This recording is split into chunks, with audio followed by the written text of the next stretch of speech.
Addison'S disease, or also known as primary adrenal insufficiency or hypoadrenalism, is a rare disorder of the adrenal glands. Adrenal glands are two glands that are anterior to the kidneys. They produce two hormones, cortisol and aldosterone. Cortisol regulates the body's reaction to the stressful situations. Aldosterone helps with sodium and potassium regulation. The adrenal cortex is damaged in Addison's disease, so it does not produce enough cortisol and aldosterone. Addison's disease can affect people of any age, and it is most common between the ages of 30 and 50. It is also more common in women than men.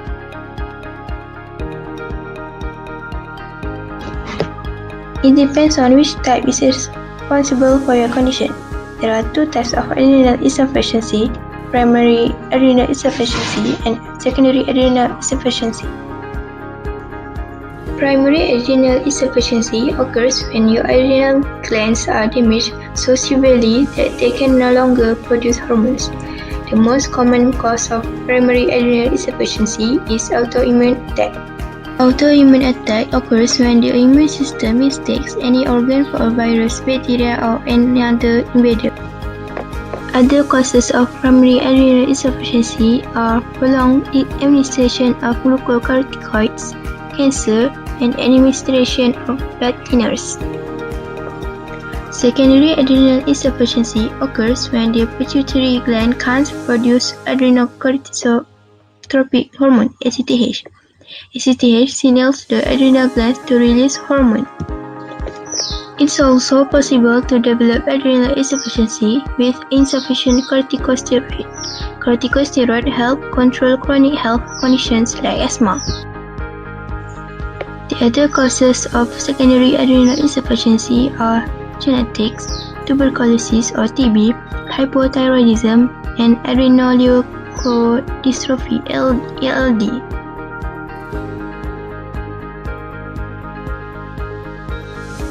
You may be at a high risk of Addison's disease if you have cancer, have tuberculosis or TB, take anticoagulant, and had surgery to remove your part of adrenal gland.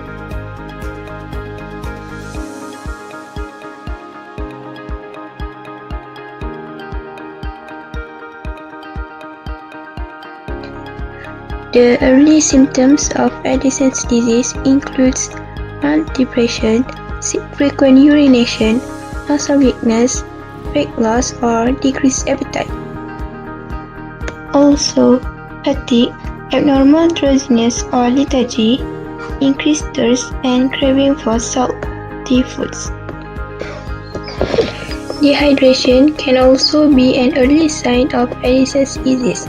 It is caused by lack of hormone aldosterone in the body, which functions to regulate the balance of salt and water.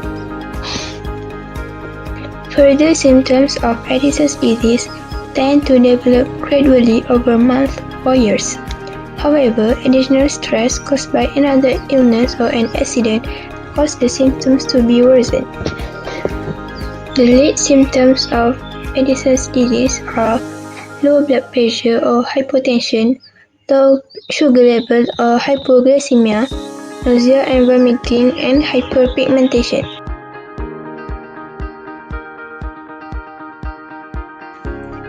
If Addison's disease is left untreated, the levels of hormones produced by the adrenal gland gradually decrease in body. This causes adrenal crisis. During adrenal crisis, the symptoms appear quickly and severely. This could happen with initial symptoms.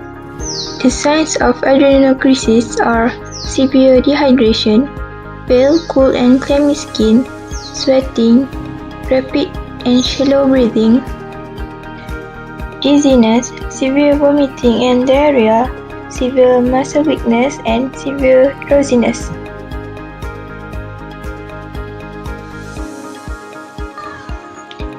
Previously, I've asked you if anyone in your family has an autoimmune disorder, right?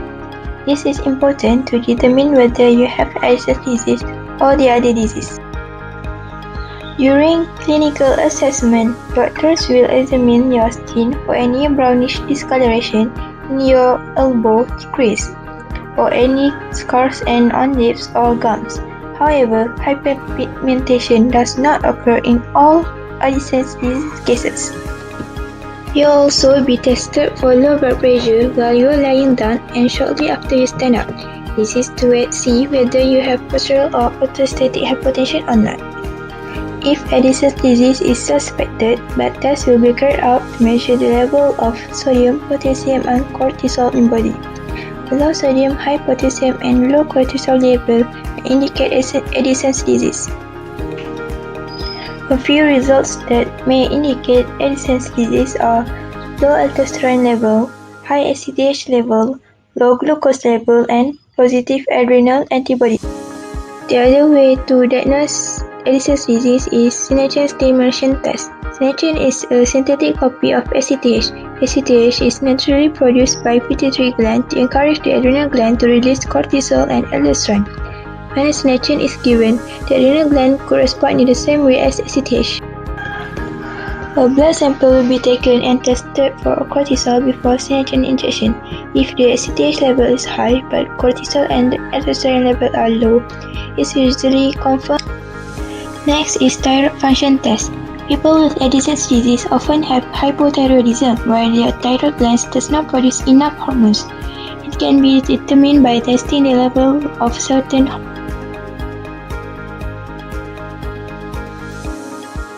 Certain medications prescribed for Addison'S disease patients are dexamethasone, prednisolone, and glucocorticoid. The other way to treat Addison'S disease patients is hormone replacement.